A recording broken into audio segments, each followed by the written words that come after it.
take it seriously, everyone. It is important. Sorry. Now, remember, on the 4th corner bag set, pass through the virgin's legs, then shake your penises at each other. All right? Now. Roger, I don't think I've got a penis. It's the wooden stick with the bells on, Linda. Completely obvious visual metaphor. Trust Muggins. Right. 3, 4.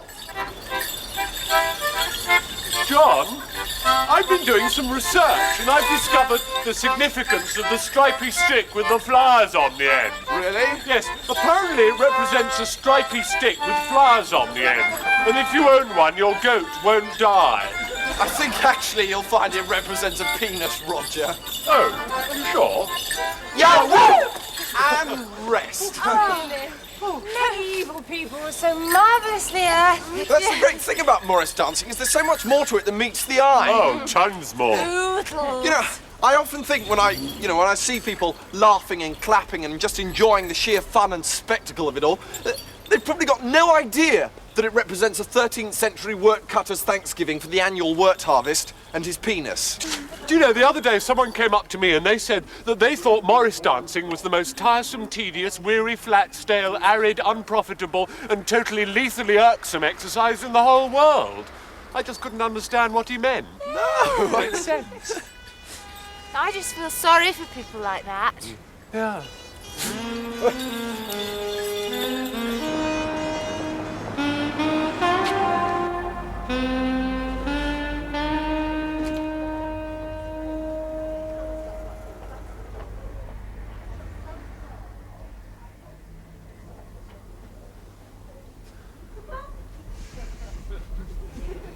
Sir.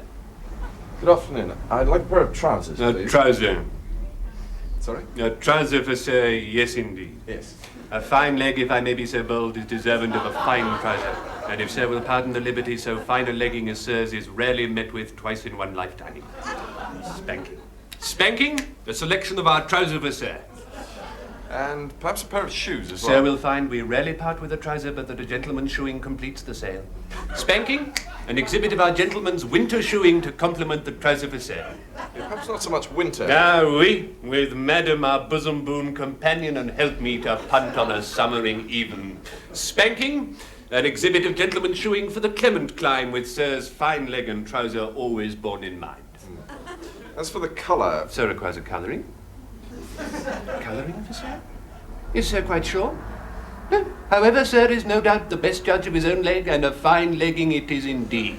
Spanking a mid-season any-time colouring for sir's trouser, the trouser for sir. And spanking, bear in mind that this must consistently reflect upon the quality and character of sir's Clement Klein shoeing for a summoning punt of an even with madaming. Perhaps grey. Sir favours a grey. A greying for sir. We're to wonder if a greying really is, sir. Would a greying, we ask, be quite in harmony with the appointments of sirs, if we may say so, luxuriant herring? However, whatever colouring, it must certainly be a great trouser. Only the greatest of our trouser for sir, spanking, and spanking ensure that it is a trouser which will sit with favour upon sir's fine and manly bottoming. I'm not quite sure of my size. Our trouser come in a liberal selection of sizings for sir. However, to remedy sir's problem, if you will be so good as to raise your armings, just so, splendiding, splendiding. And, what side does your plonker hang?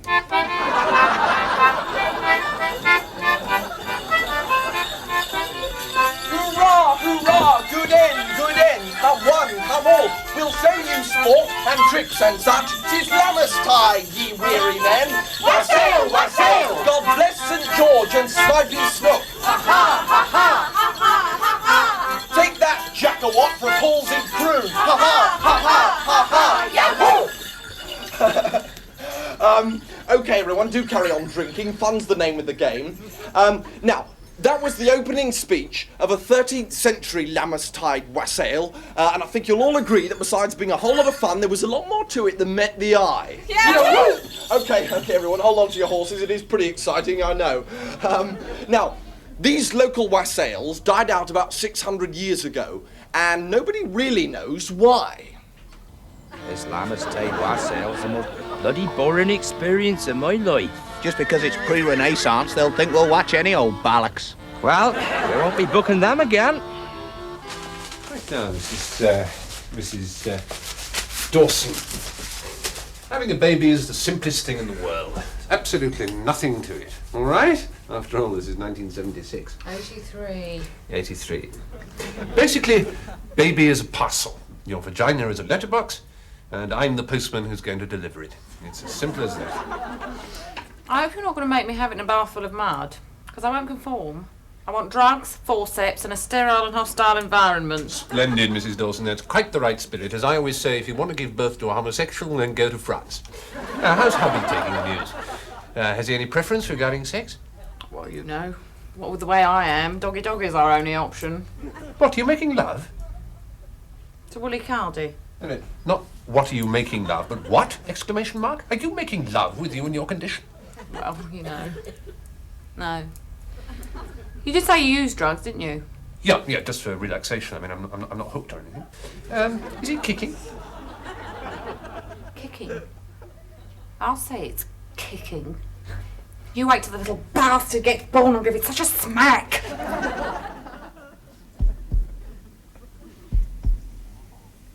Hello, Fred or Frida, the fetal comedian here again. Floating around in a placenta. So called because this placenta bad place to spend your formative months, eh? Oh, very good, you all cry. Oh, very good. At least I hope you do. Here's a thought. Social injustice, it's even in the womb. 7% of the fetuses own 84% of the wealth, so there you go. Now, where was I? Oh, yeah, same place. In the womb. Not a lot of opportunities for travel, being moored up as I am. Although I did once swim all the way from the cervix to the top of the uterus, but that was in my wild and reckless youth. These days I'm a stay-at-home girl. Or boy. Well, I can't quite see the look from here, but I don't mind. I'm not into gender roles. Mind you, after 6 months of living off blood, I couldn't half do with a sausage roll. A womb of me own. That's what I got.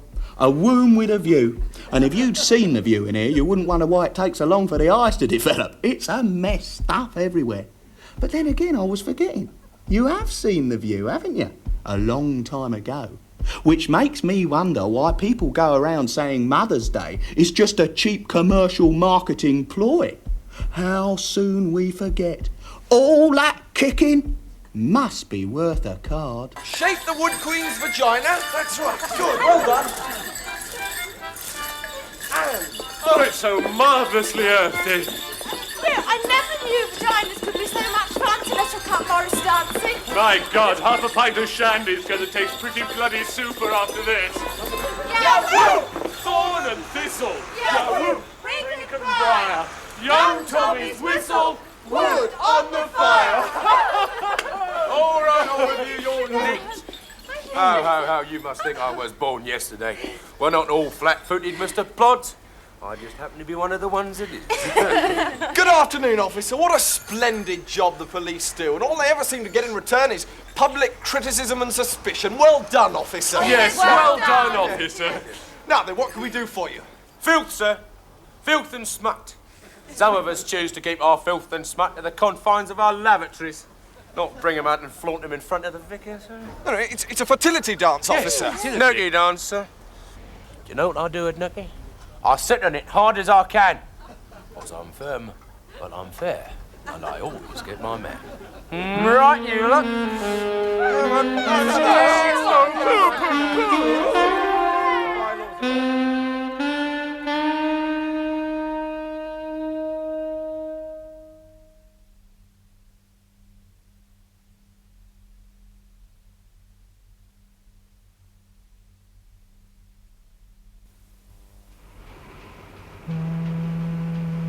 Too damn quiet, number one.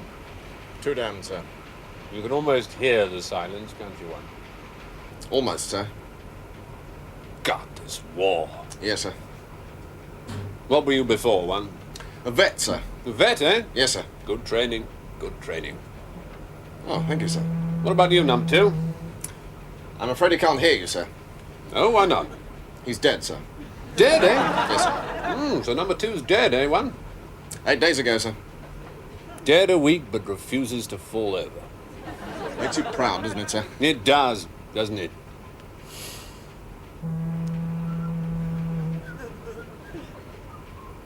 Where are we, one?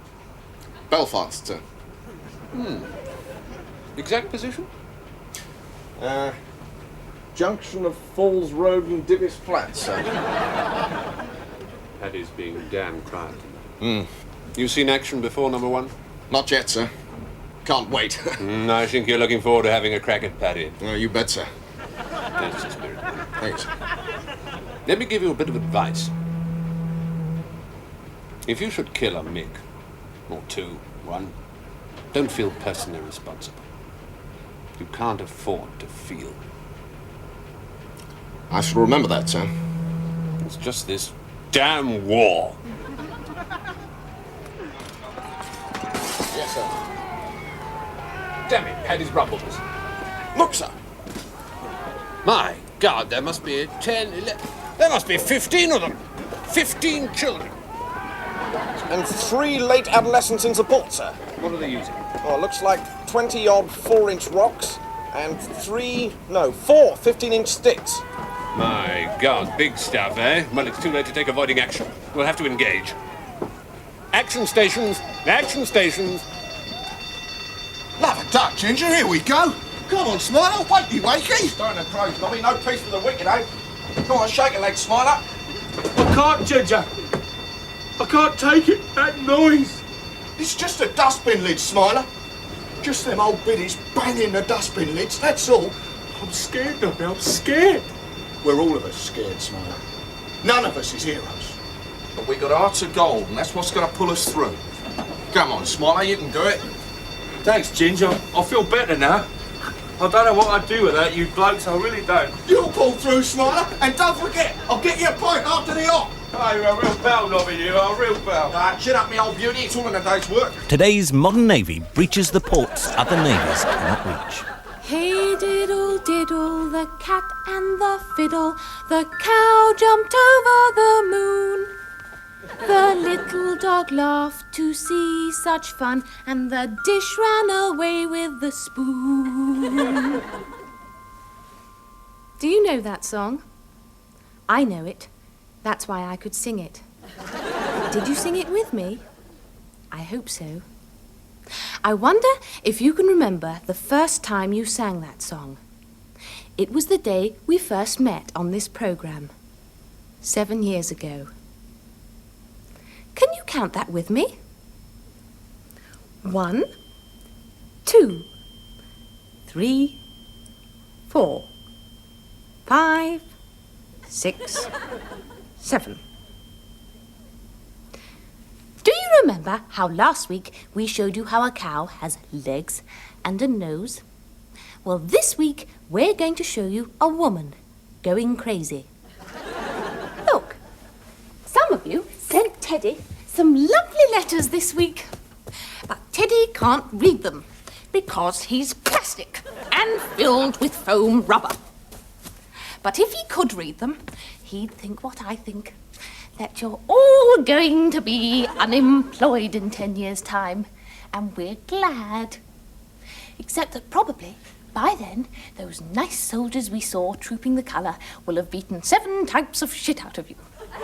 Or perhaps there'll be a war, like in the grand old Duke of York. Except you won't be able to see it so well, because right at the very beginning, everybody's eyeballs will be welded to the backs of their skulls. Would you like that? I hope so. But I won't be unemployed in 10 years' time, because do you know what's going on through the round window this week? Me.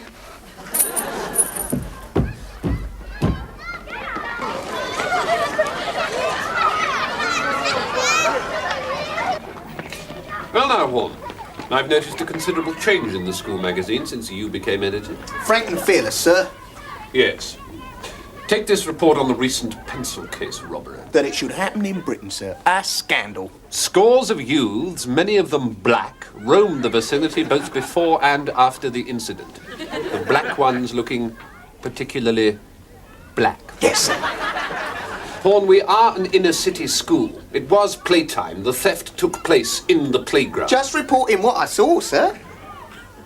What about this recent request by the infants not to have to empty everybody else's plates after dinner? Oh, yes, sir. The wreckers. Was it necessary to point out that if our lads in the Falklands had refused to empty everybody else's plates, then we'd all be stinking arges by now. Well, some of us prefer to put school before self. Like Scabby Hopkins. A national hero. Yeah, but does being the only infant that day to scrape a plate justify a 4-page pull-out and keep souvenir special entitled Hero Hopkins, the Little Man's Voice for Freedom? He is a little man. They're all little men, Horn. They're only 4.5. Did Sally Smith give her permission for you to take this photograph? They love it, sir. They're flattered. Besides, she got her jamboree bag. She may not have much up top at the moment, but lovely Sally Smith, 8, should go on to bigger things. Here's a trick. Why not take 2 pink buddy poster fastenings and stick them to her chest? Pretty as a picture. When I get into middle school, sir, I hope not to have to employ such stratagems, eh? It grieves me to have to say so, Horn, but I'm sure you have a very lucrative career in journalism ahead of you. Ahead of me, sir? I've been working for the Sun since I was 4.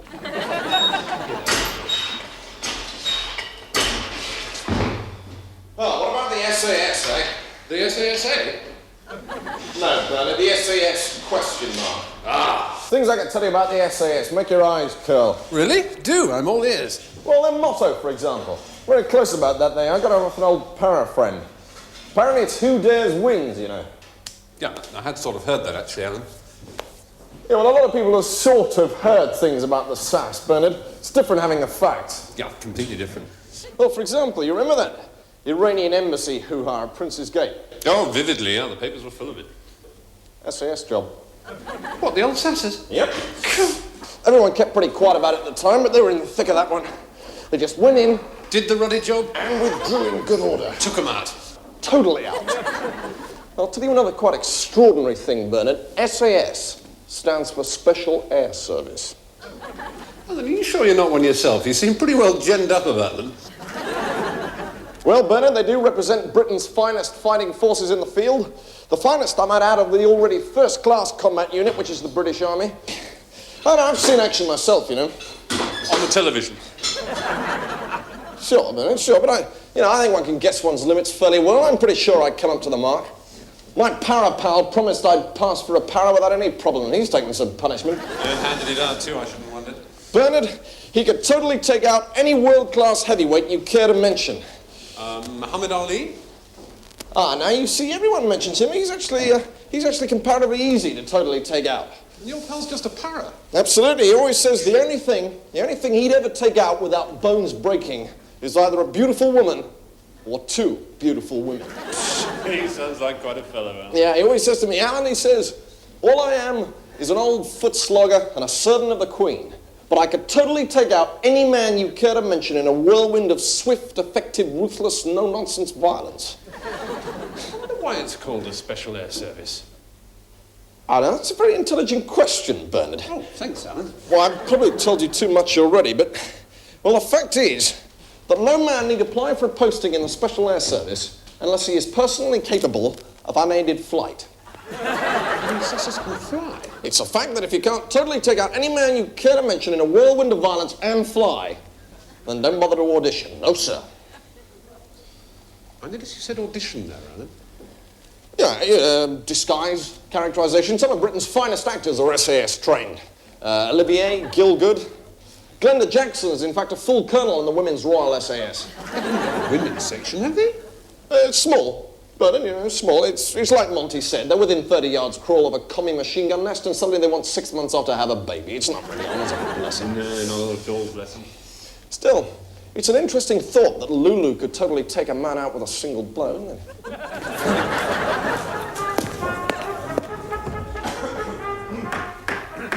But, Your Honour, all we're doing is simply reenacting medieval representational folk drama. My lord, whatever pseudo-anthropological hocus jumbo you dress it up with, Morris dancing remains rude. Extremely rude. It's earthy and vital. Ah, and if I were before this court, sir, if I were before this court to show it my bottom, would you consider that to be earthy and vital? No. No. Thank you. Now then, sir, if indeed that really is your name, would you care to tell the court in loud and ringing tones precisely what this is? It's a penis. It's a penis. A penis. And what, if I may be so bold, is a penis? Well, it's a... It's rude, isn't it, sir? It's very, very rude. And what is this? A 13th century wort, or penis. And these? They're penises. As indeed are all these items confiscated at the time of your arrest. Yes, they are all penises of one sort or another, but the point is that medieval infant mortality was so high that to a wort cutter, reproduction was a central feature of life. And does the diseased erotomania and sexual inadequacy of a 13th century peasant justify the wholesale corruption of our village fates? I submit to you that it does not. Does having a sore bottom entitle you to wear it upon your sleeve?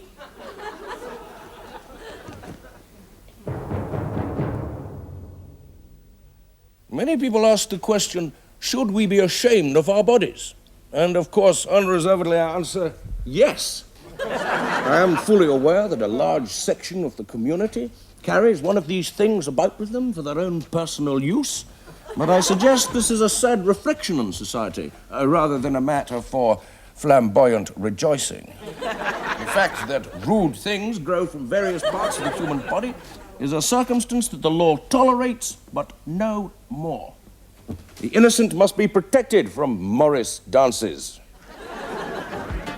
Hello, all you viewer pops out there in television land. Time now for the naughty bit. Time to cringe your scrollops, grip your grangles, but of course, all in the best possible taste. So, let's all go blind together now with Hot Morris!